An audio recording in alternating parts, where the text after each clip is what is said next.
Hello dear friends, my name is Neeraj. Aarambh Shiksha संस्थान के इस यूट्यूब चैनल पर मैं आपका तहे दिल से स्वागत अभिनंदन करता हूं।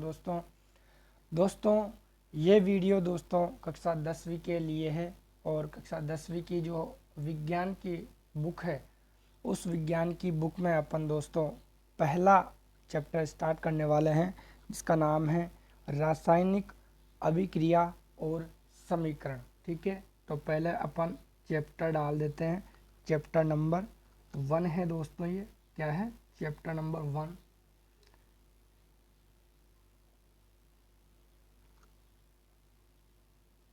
चैप्टर नंबर 1 जिसका नाम है रासायनिक अभिक्रियाएं एवं समीकरण, जिसका नाम क्या है? रासायनिक अभिक्रियाएं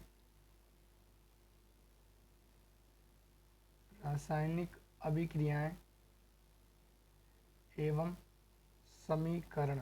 रासायनिक अभिक्रियाएं एवं समीकरण। ठीक है दोस्तों, तो ये इस चैप्टर का नाम है। सबसे पहला ही अपन जो है निशुल्क बैच यहाँ पर इसका शुरुआत करने जा रहे हैं, रासायनिक अभिक्रियाएं एवं समीकरण। ठीक है, पहले दोस्तों आपको बता दूं, इस चैनल का नाम जो है विवेकानंद एकेडमी के नाम से था, लेकिन विवेकानंद एकेडमी के नाम से बहुत सारे चैनल पहले भी बने हुए हैं, तो मैंने कुछ अलग ट्राई करने की सोचा और अब इसका नाम जो है मैंने बदल करके ASS यानी कि आरंभ शिक्षा संस्थान के नाम से कर दिया है।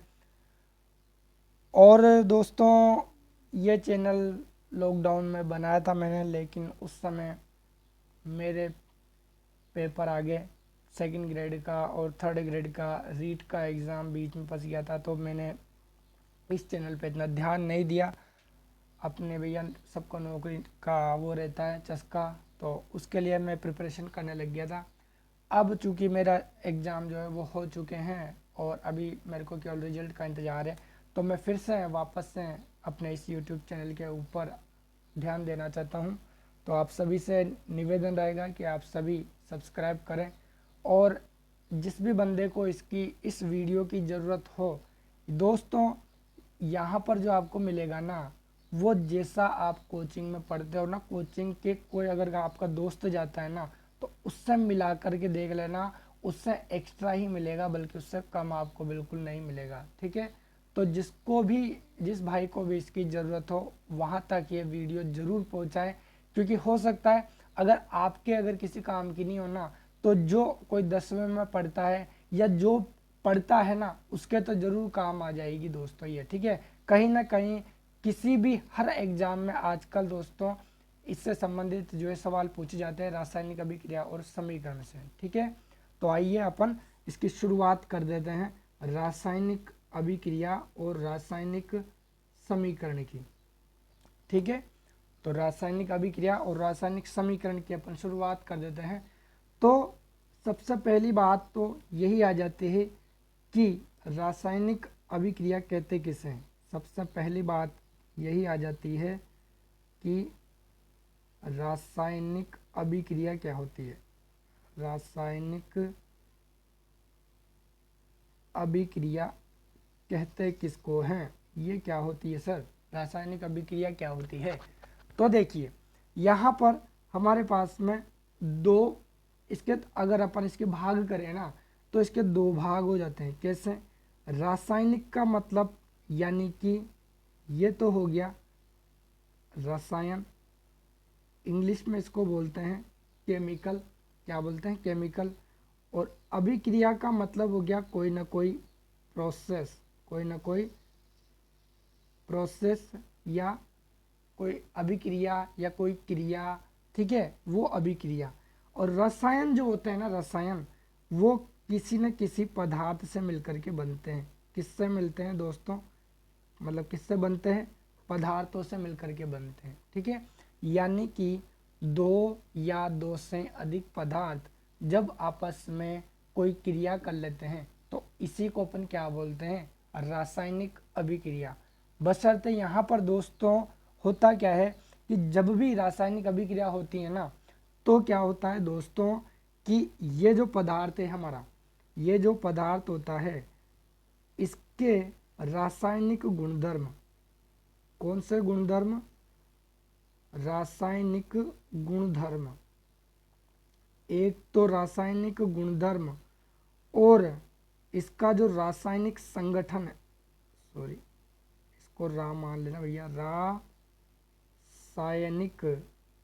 रासायनिक संगठन, ये क्या हो जाते हैं दोस्तों, दोनों ही परिवर्तित हो जाते हैं। ठीक है, क्या हो जाते हैं, दोनों ही परिवर्तित हो जाते हैं।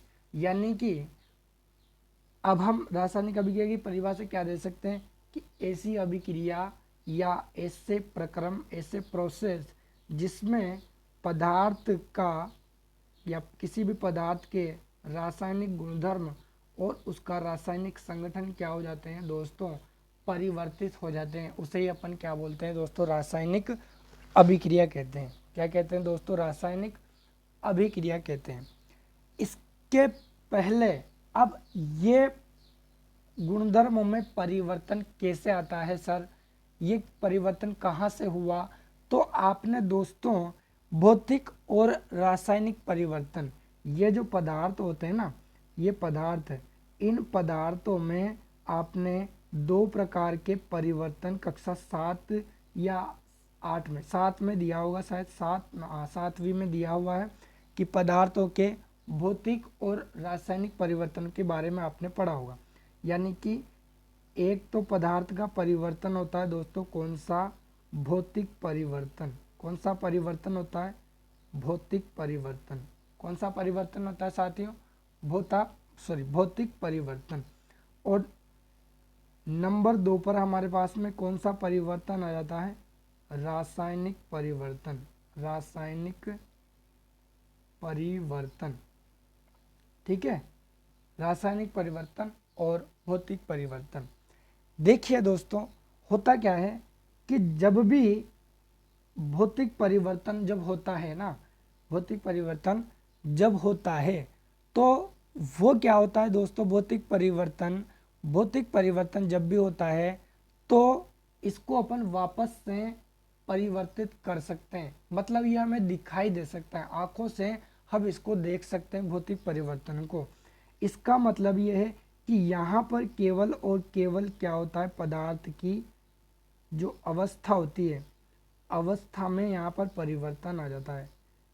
क्या होता है दोस्तों, यहाँ पर जो कोई भी सा भी पदार्थ हो तो उस पदार्थ की अवस्था में परिवर्तन आ जाता है।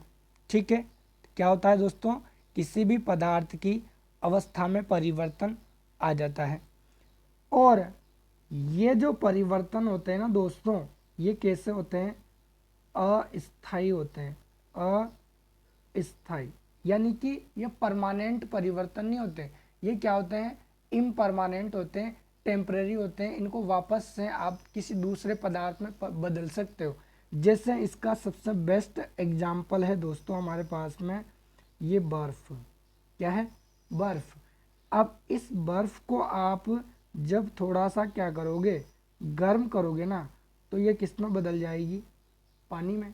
और जब आप इस पानी को क्या करोगे, जब इस पानी को क्या करोगे, गर्म करोगे, तो ये किस में बदल जाएगा दोस्तों, वाष्प में बदल जाएगा, यानी कि गैस अवस्था में परिवर्तित हो जाएगा। यहाँ पर बर्फ किसी भी पदार्थ की कौन सी अवस्था होती है, सॉलिड, यानी कि ठोस अवस्था। पानी कौन सी होती है, लिक्विड, यानी कि गैस, सॉरी द्रव अवस्था, है ना। और वाष्प जो होती है ना, वो पदार्थ की कौन सी अवस्था होती है, गैसीय अवस्था होती है। क्लियर बात। यानी कि जब अपन बर्फ को क्या करते हैं, गर्म करते हैं, तो गर्म करते ही वो पानी में बदल जाता है, यानी कि ठोस से वो लिक्विड में बदल जाता है। और जब पानी को अपन गर्म करते हैं तो वो वाष्प में, यानी कि गैस अवस्था में परिवर्तित हो जाता है। लेकिन दोस्तों इसका उल्टा भी तो अपन कर सकते हैं ना। जब इस वाष्प को अपन क्या करेंगे, जब इस वाष्प को अपन ठंडा कर देते हैं तो ये वापस से किस में बदल जाएगी, पानी में बदल जाएगी। ठीक है दोस्तों। और जब इस पानी को अपन क्या करेंगे, जब इस पानी को अपन ठंडा करेंगे, फ्रिज वगैरह में रख देंगे, तो यह वापस से किस में बदल जाएगा, बर्फ़ में बदल जाएगा।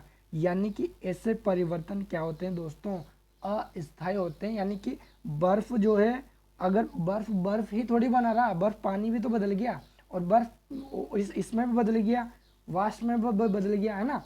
यानी कि ये परिवर्तन कैसे हैं, ये अस्थायी हैं, अस्थायी परिवर्तन है। और इस प्रकार के जो परिवर्तन होते हैं ना दोस्तों, उनको अपन कहते हैं उत्क्रमणीय परिवर्तन। कैसे परिवर्तन कहते हैं दोस्तों इनको, उत्क्रमणीय परिवर्तन। उत्क्रमणीय उत्क्रमणीय परिवर्तन हम इनको कहते हैं। उत्क्रमणीय का मतलब होता है कि एक पदार्थ से दूसरा पदार्थ बना और फिर वापस से उसी पदार्थ से अपन दूसरा पदार्थ बना लेते हैं, तो ये परिवर्तन कौन सा होता है, उत्क्रमणीय परिवर्तन। ठीक है। अब आप सोच रहे होंगे कि सर आप रासायनिक अभिक्रिया पढ़ाते पढ़ाते ये कहाँ पे परिवर्तन वगैरह ले आए। ठीक है, इससे रासायनिक अभिक्रिया का बहुत गहरा ताल्लुक है। ठीक है, ये तो कौन सा परिवर्तन हो गया, भौतिक परिवर्तन हो गया। यानी कि यहाँ पर तो केवल और केवल पदार्थ की अवस्था परिवर्तित हो रही है, और आप अपनी आंखों से देख के बता सकते हैं कि सर बर्फ जो है वो पानी में बदलेगी। क्लियर बात। अब एक जो परिवर्तन होता है ना दोस्तों, वो हमें आंखों से दिखाई दे भी सकता है और नहीं भी दिखाई दे सकता। ऐसे परिवर्तन जो होते हैं वो कौन से होते हैं, रासायनिक परिवर्तन होते हैं। ठीक है, यहाँ पर जो होता है दोस्तों, अवस्था में परिवर्तन यहाँ पर नहीं होता है। यहाँ पर तो क्या होता है, पूरा पदार्थ ही बदल जाता है। क्या होता है दोस्तों, पूरा पदार्थ ही बदल जाता है। क्या होता है, पूरा पदार्थ ही बदल जाता है। मतलब पदार्थ बदलने का मतलब है कि पदार्थ के जो भी रासायनिक उसके गुणधर्म है ना, वो बदल जाते हैं। उसके रासायनिक जो संगठन है, केमिकल जो उसकी स्ट्रक्चर है ना, वो पूरी की पूरी चेंज हो जाती है। उसी को अपन क्या बोलते हैं दोस्तों, रासायनिक परिवर्तन अपन कहते हैं। और ऐसे परिवर्तन जो होते हैं ना दोस्तों, वो क्या होते हैं दोस्तों, स्थायी होते हैं। यानी कि यहाँ पर अगर आपने एक पदार्थ से दूसरा पदार्थ बना लिया ना दोस्तों, तो वो का वही पदार्थ बना रहेगा। उससे आप वापस से वो पहले वाला पदार्थ जो है वो कतई भी नहीं बना सकते। तो इस प्रकार के जो परिवर्तन होते हैं ना, उसको अपन बोलते हैं अनुत्क्रमणीय अनुत्क्रमणीय परिवर्तन। कौन से परिवर्तन दोस्तों, अनुत्क्रमणीय, इनरिवर्सिबल। उत्क्रमणीय को तो बोलते हैं रिवर्सिबल, और अनुत्क्रमणीय को बोलते हैं इनरिवर्सिबल प्रोसेस। क्लियर दोस्तों। यानी कि कौन सा परिवर्तन हो गया दोस्तों, ये अनुत्क्रमणीय परिवर्तन हो गया। और ऐसा परिवर्तन कैसा होता है दोस्तों, स्थायी होता है। क्योंकि यहाँ पर पदार्थ की जो रासायनिक स्ट्रक्चर है, उसके रासायनिक जो प्रॉपर्टीज है, वो क्या हो जाते हैं दोस्तों, बदल जाते हैं। कैसे, देखिए, जैसे ये दूध देखा है आपने, दूध देखा है ना, दूध सभी ने दूध पिया भी होगा, देखा भी होगा। जब इस दूध से आप क्या बना देते हो सर, दही बना देते हो ना, तो यह कौन सा परिवर्तन होगा, ये होगा रासायनिक परिवर्तन। कैसा परिवर्तन होगा, रासायनिक परिवर्तन होगा। क्यों होगा रासायनिक परिवर्तन, क्योंकि आप दूध से दही तो बना सकते हो, लेकिन वापस दही से दूध आप 3 जन्म ले लो, 7 जन्म ले लो ना, तब भी नहीं बना सकते, नहीं बना सकते। तो इसका मतलब हो गया कि ये परिवर्तन कैसे हुए, ये स्थायी हुए। यहाँ पर केवल एक ही दिशा में एक उत्पाद बना, एक प्रोडक्ट बन गया। यानी कि ये कौन से परिवर्तन हो गए सर, ये अनुत्क्रमणीय परिवर्तन हो गए। ठीक है, और ये जो रासायनिक परिवर्तन वाली घटना जो है, यही अगर इसी को अपन एक प्रोसेस या इसी को अपन एक अभिक्रिया का नाम दे देना, तो उसी को अपन क्या कहेंगे दोस्तों, रासायनिक अभिक्रिया कहेंगे। क्या कहेंगे दोस्तों, रासायनिक अभिक्रिया कहेंगे। बात समझ में आई। यानी कि अब अपन रासायनिक अभिक्रिया की परिभाषा लिख सकते हैं कि ऐसी अभिक्रिया जिसमें पदार्थ के रासायनिक गुणधर्म और उसका रासायनिक संगठन क्या हो जाए, बदल जाता है, उस अभिक्रिया को अपन क्या कहते हैं दोस्तों, रासायनिक अभिक्रिया अपन कहते हैं। क्या कहते हैं दोस्तों, रासायनिक अभिक्रिया कहते हैं। तो मेरे हिसाब से आपके ये चीज़ समझ में आ चुकी होगी कि रासायनिक अभिक्रिया अपन किसे कहते हैं। ठीक है, यानी कि वहाँ पर एक पदार्थ से दूसरा पदार्थ बन गया है और वो पदार्थ वापस से पहले वाले पदार्थ में परिवर्तित नहीं हो सकता, तो this is a chemical reaction. Okay, आगे इसकी अपन डेफिनेशंस लिख लेते हैं। तो आइए शुरुआत करते हैं रासायनिक अभिक्रिया की। ठीक है, आप मेरे साथ साथ नोट्स बना सकते हैं दोस्तों। नाम क्या है?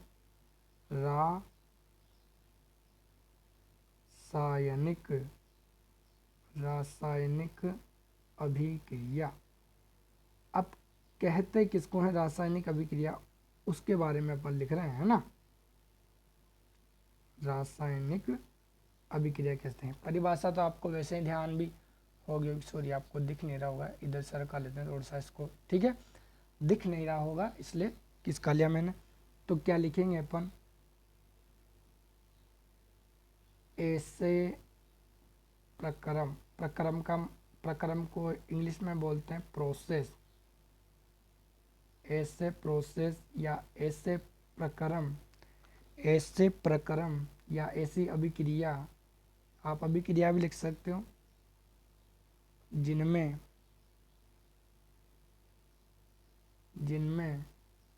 पदार्थों का रासायनिक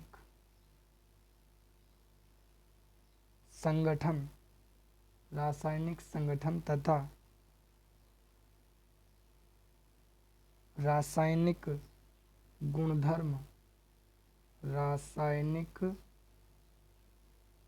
गुणधर्म क्या हो जाते हैं? परिवर्तित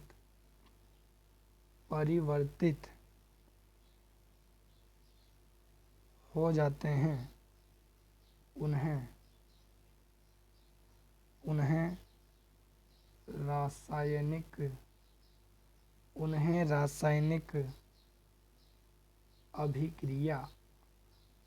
रासायनिक अभिक्रिया कहते हैं। राइट, क्या कहते हैं उन्हें? रासायनिक अभिक्रिया कहते हैं। लाइक दैट, यानी कि जैसे एग्जाम्पल, जैसे आप सभी ने देखा होगा कि पौधे क्या बनाते हैं?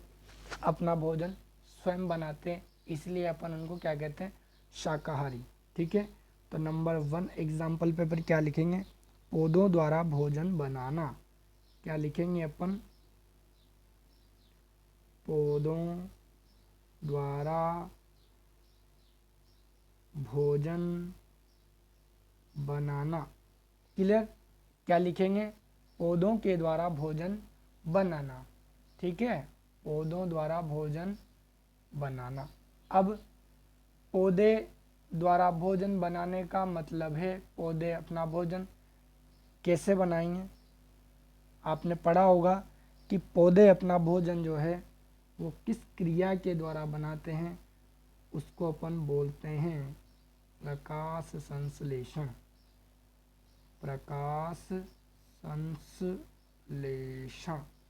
फोटोसिंथेसिस पढ़ा होगा आपने, तो याद होगा कि फोटोसिंथेसिस यानी कि प्रकाश संश्लेषण के द्वारा हरे पौधे जो होते हैं वो सूर्य के प्रकाश की उपस्थिति में पर्णहरित क्लोरोफिल के द्वारा क्या बना देते हैं? ग्लूकोज बनाते हैं, यानी कि अपने भोजन का निर्माण करते हैं। इस क्रिया को अपन क्या कहते हैं?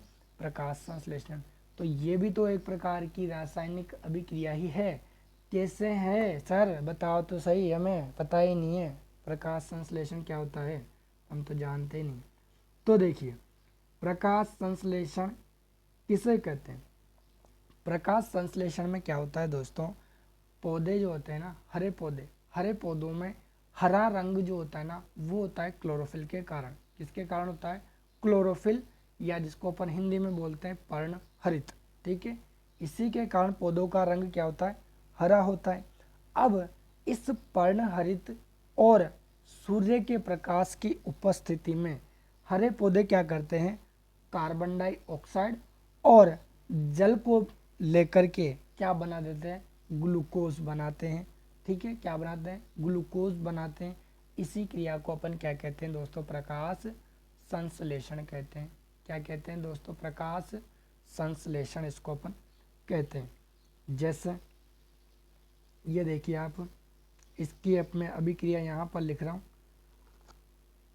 6CO2 plus 12H2O gives C6H12O6 plus 6O2 plus 6H2O। Clear है। ये तो हो गई कार्बन डाइऑक्साइड, ये हो गया जल, और आपस में अभिक्रिया करके क्या बना दे रहे हैं, ये बना दे रहे हैं ग्लूकोज। क्या बना देते हैं, ये ग्लूकोज बनाते हैं, जो कि हमारे खाने के काम में आता है। हम भी ग्लूकोज को ही खाते हैं। ग्लूकोज, वसा, प्रोटीन, अलग अलग पौधों से बेसिकली हमें ग्लूकोज ही मिलता है। ठीक है। अगर आपसे कोई जनरली पूछ लिया जाए कि बताइए इस धरती पर, इस पृथ्वी पर भोजन का निर्माण कौन कर सकता है, तो केवल और केवल एक ही उत्तर होगा कि हरे पौधे अपना भोजन स्वयं बनाते हैं, वो भी किस क्रिया के द्वारा, प्रकाश संश्लेषण के द्वारा। ठीक है। कार्बन डाइऑक्साइड और जल को ये आपस में मिला करके, और किसकी उपस्थिति में यह सब होता है दोस्तों, एक तो हमें चाहिए क्या, सूर्य का प्रकाश। क्या चाहिए भैया, सूर्य का प्रकाश चाहिए। अंधेरे में ये क्लोरोफिल द्वारा अपना भोजन नहीं बनाते, सूर्य के प्रकाश की उपस्थिति में बनाते हैं। और क्या चाहिए हमें, क्लोरोफिल। क्लोरोफिल जिसको अपन हिंदी में बोलते हैं पर्णहरित। और इसी क्लोरोफिल के कारण जो पत्तियां होती है उसका रंग कैसा होता है, हरा होता है। कैसा होता है, हरा होता है। क्लियर बात। तो एक ये रासायनिक अभिक्रिया होगी, कैसे हुई, ये दो पदार्थ आपस में अभिक्रिया कर रहे हैं और ये अलग पदार्थ बना रहे हैं, तो इसी को अपन क्या कहते हैं, रासायनिक अभिक्रिया कहते हैं। क्लियर है बात। आगे चलें। यहाँ पर पदार्थ का रासायनिक संगठन बदला कि नहीं बदला, यहाँ पर थी कार्बन डाइऑक्साइड, यहाँ पर था जल, और यहाँ पर तो उनका खाना बन गया। यानी कि पदार्थ का रासायनिक स्ट्रक्चर बदल गया, रासायनिक गुणधर्म बदल गए, यानी कि यहाँ पर स्थायी परिवर्तन आ गया। अब आप ग्लूकोज से वापस से कार्बन डाइऑक्साइड वगैरह नहीं बना सकते। तो ये कौन सा अभिक्रिया होगी, रासायनिक अभिक्रिया होगी। क्लियर है बात। अब दूसरा एग्जाम्पल इसका देखते हैं अपन। दूसरा एग्जाम्पल क्या होगा, दूसरा एग्जाम्पल,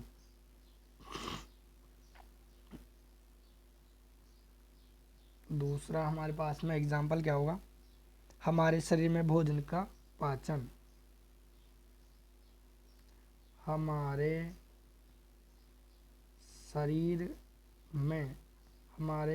में भोजन का पाचन। ठीक है। अब हमारे शरीर में भोजन का पाचन कैसे, कि यही ग्लूकोज या वसा, प्रोटीन, कार्बोहाइड्रेट, इनको अपन खाएंगे और उनको छोटे छोटे टुकड़ों में बदलेंगे, तो ये वहाँ पर भी कौन से अभिक्रिया हो जाएगी, कार्बोहाइड्रेट अभिक्रिया।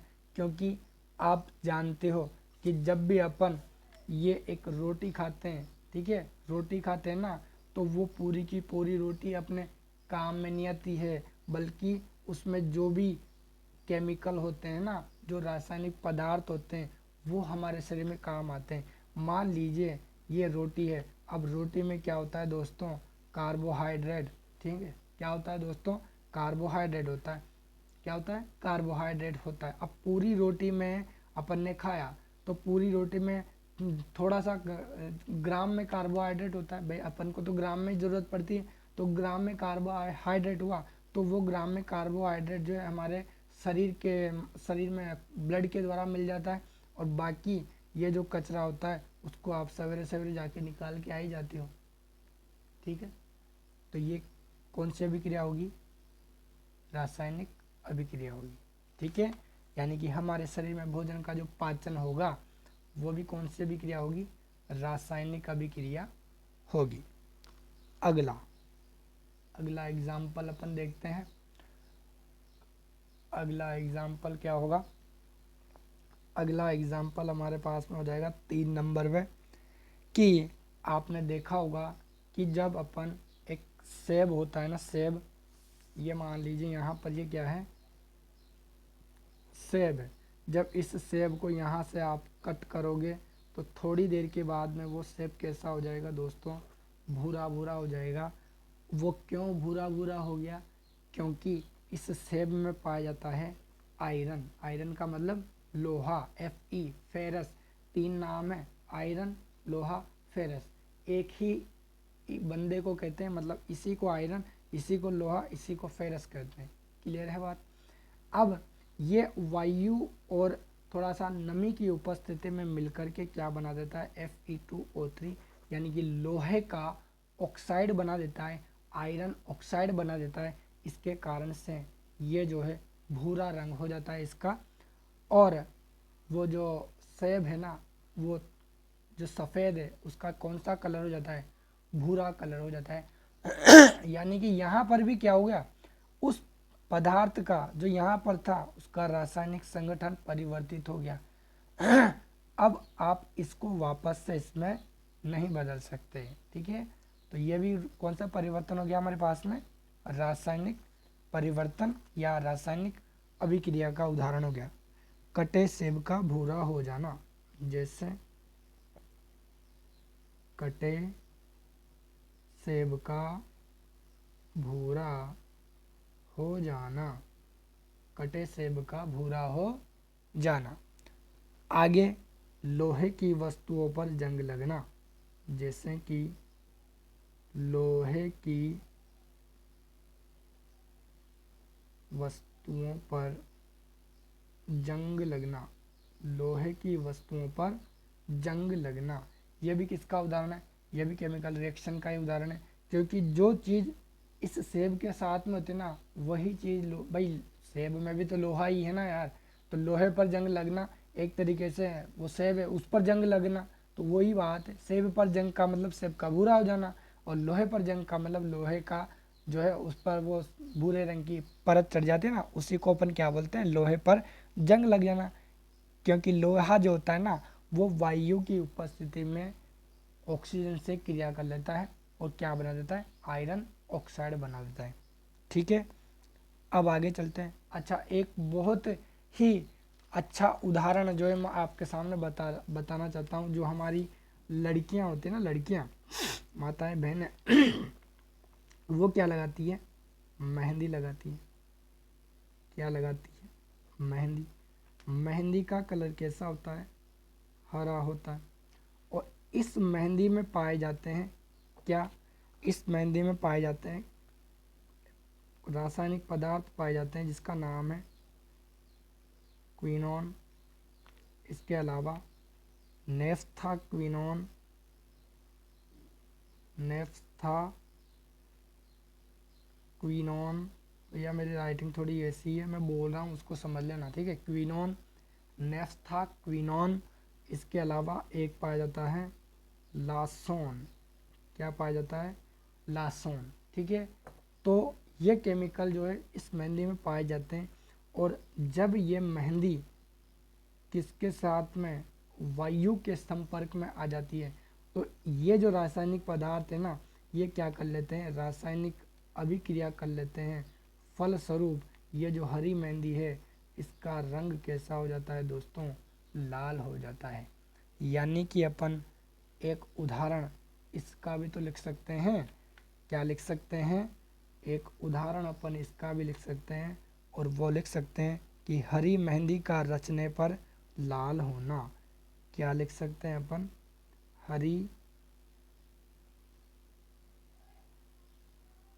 मेहंदी का रचने पर लाल होना, ठीक है। हरी मेहंदी का रचने पर लाल होना, ठीक है।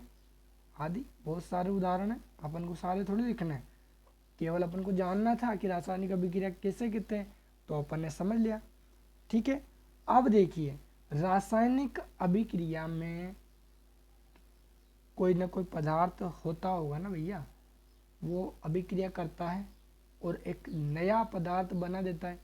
तो जो पदार्थ रासायनिक अभिक्रिया में भाग लेते हैं, यानी कि जो क्रिया करते हैं, उनको तो हम बोलते हैं क्या, क्रियाकारक। और जो रासायनिक अभिक्रिया पूरी हो जाने के बाद में वापस से अपन को मिल जाते हैं, उनको अपन क्या बोलते हैं, उत्पाद कहते हैं। क्या कहते हैं, उत्पाद कहते हैं। तो अब हम यहाँ पर क्रियाकारक और उत्पाद के बारे में जानकारी प्राप्त करेंगे। तो नंबर 1 पर यहाँ पर या ऐसे ही स्टार करके आप लिख सकते हो, अभिकारक। दिख तो रहा है ना भैया, हाँ दिख रहा है। अभिकारक या क्रियाकारक, अभिकारक या क्रियाकारक। ठीक है, इस इंग्लिश में बोलते हैं रिएक्टेंट। रिएक्टेंट यानी कि जो रिएक्शन में पार्टिसिपेट करता है, दिस इज कॉल्ड रिएक्टेंट। यानी कि ऐसे पदार्थ, क्या लिखेंगे, ऐसे पदार्थ जो, ऐसे पदार्थ जो रासायनिक अभिक्रिया, ये शॉर्ट फॉर्म में लिख रहा हूँ, अभिक्रिया आप पूरा लिख लेना, अभिक्रिया, ऐसे पदार्थ जो रासायनिक अभिक्रिया में भाग लेते हैं, क्या लेते हैं, भाग लेते हैं, क्या कहलाते हैं, अभिकारक या क्रियाकारक कहलाते हैं। अभिकारक कहलाते हैं, अभिकारक या क्रियाकारक कहलाते हैं। ठीक है, क्या कहलाते हैं, अभिकारक या क्रियाकारक कहलाते हैं। अब एक दूसरा अपन लिखेंगे उत्पाद। क्या लिखेंगे, उत्पाद। इसी को अपन बोलते हैं क्रियाफल। क्रियाफल यानी कि क्रिया का फल, यानी कि क्रिया होने के बाद में जो हमें मिलेगा। अब रासायनिक अभिक्रिया जब पूरी हो जाएगी ना, तो हमें क्या मिलेगा, उत्पाद मिलेगा उसका। तो क्या लिखेंगे, ऐसे पदार्थ, ऐसे पदार्थ जो रासायनिक, ऐसे पदार्थ जो रासायनिक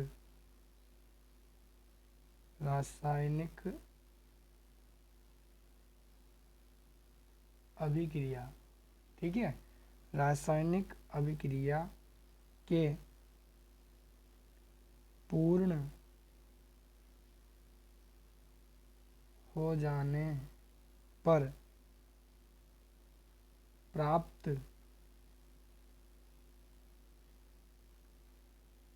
होते हैं,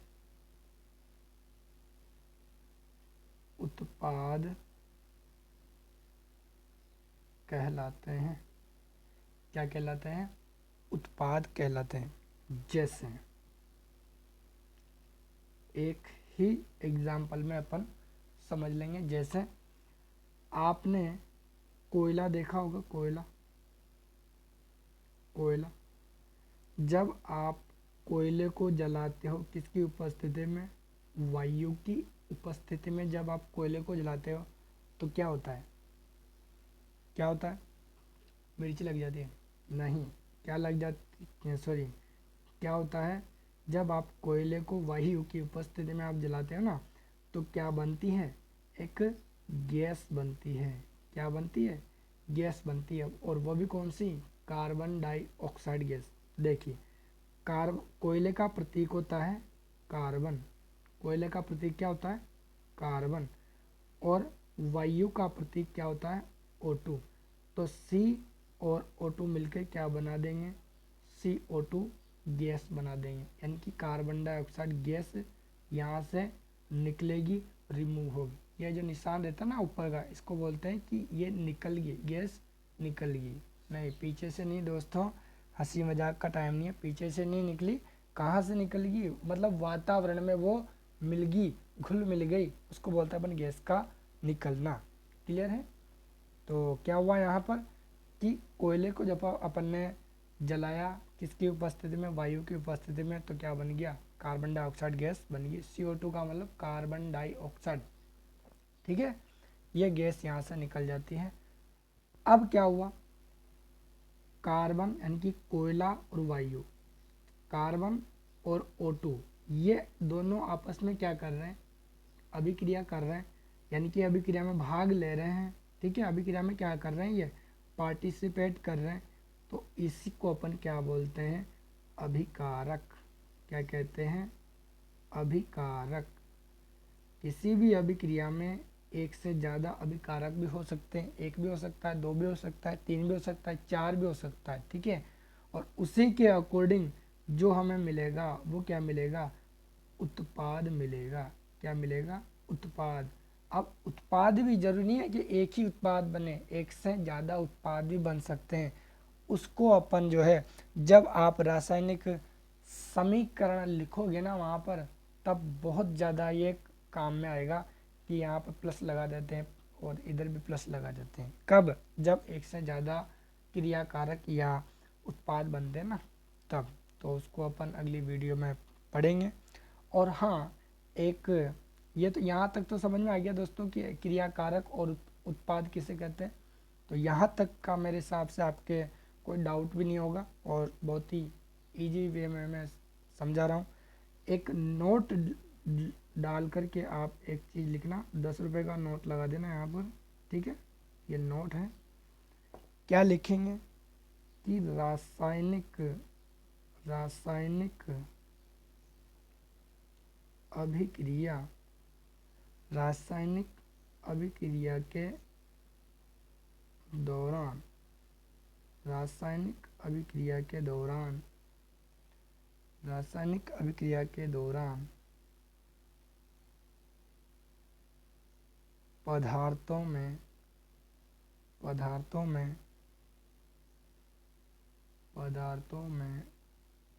रासायनिक बंध, केमिकल बॉन्ड, रासायनिक बंध बनते तथा टूटते हैं, बनते तथा टूटते हैं। मतलब जब भी कोई रासायनिक अभिक्रिया होगी ना दोस्तों, तो उसमें बंध बनेंगे भी सही और बंध टूटेंगे भी सही। यहाँ पर है दोस्तों, यहाँ कोयला है यानी कि कार्बन, ये तो केवल एकल ही है, लेकिन यहाँ पर दो है, तो ये आपस में किसी न किसी बंध के द्वारा बंधे हुए होंगे। ठीक है, और नॉर्मली जो हमारे पास में जो ऑक्सीजन रहती है ना दोस्तों, तो ये बनाती है double bond, O double bond O। ऐसा आपने कक्षा 9वीं में आप पढ़ के आए हो, रासायनिक बंध और अणुसूत्र बनाना। ठीक है, तो ये डबल बॉन्ड बन गया और कार्बन में सिंगल बॉन्ड ही होता है। तो जब ये दोनों आपस में क्रिया करेंगे ना, तो ये बंध क्या होंगे, टूट जाएंगे। और जब नया उत्पाद बनेगा तो नए बंधों का क्या होगा, निर्माण होगा। क्या बनेगा, नए बंध बन जाएंगे। यहाँ पर ये C1 2 O और ये O, इस तरीके से यहाँ पर, या ये carbon double bond O double bond O, इस तरीके से। ये गलत है और ये सॉरी, ये गलत है, इस तरीके से। ठीक है, इस तरीके से बन जाएगा ये C double bond O double bond O, this is CO2। यानी कि नए बंधों का निर्माण होगा, पुराने बंध टूटेंगे और नए बंध बनेंगे। कुल मिलाकर बात क्या है कि जब भी रासायनिक अभिक्रिया होगी तो पदार्थों में रासायनिक बंध जो है वो बनेंगे और टूटेंगे। ठीक है, आई होप आपको ये वीडियो अच्छी लगी होगी। और दोस्तों अच्छी ही नहीं दोस्तों, बहुत ही अच्छी लगेगी। आप इस चैनल को सब्सक्राइब कर लीजिए, जैसे भी मैं कोई वीडियो डालूंगा ना, उसकी नोटिफिकेशन तुरंत आपको मिल जाएगी। उसके लिए आपको काम करना है कि एक सब्सक्राइब कर लीजिए और सब्सक्राइब के पास में घंटी का यानी कि बेल आइकन का बटन है उसको भी दबा दीजिए। क्लियर। और अगर आपको वास्तव में ये चीज़ अच्छी लगी है तो अपने दोस्तों को भी शेयर करें, बताएं कि फला सर इस तरीके से निःशुल्क जो है बैच चला रखा है और बहुत ही अच्छे तरीके से नोट्स बनाते हैं, बिल्कुल वैसे नोट्स हैं जैसा कि आप कोचिंग में लिखोगे। इवन दोस्तों आप कोचिंग में भी कोई किसी आपका फ्रेंड अगर कोई जा रहा ना उसका मिला करके देख लेना, उससे तो आपको ज़्यादा ही मिलेगा यहाँ पर। क्लियर है। तो फिर मिलते हैं नेक्स्ट वीडियो में। ठीक है दोस्तों, सब्सक्राइब ज़रूर करना और अपने दोस्तों को शेयर ज़रूर करना और अगर अच्छे लगे तो लाइक भी करना। ठीक है, मिलते हैं फिर अगले वीडियो में। तब तक के लिए गुड बाय, थैंक यू।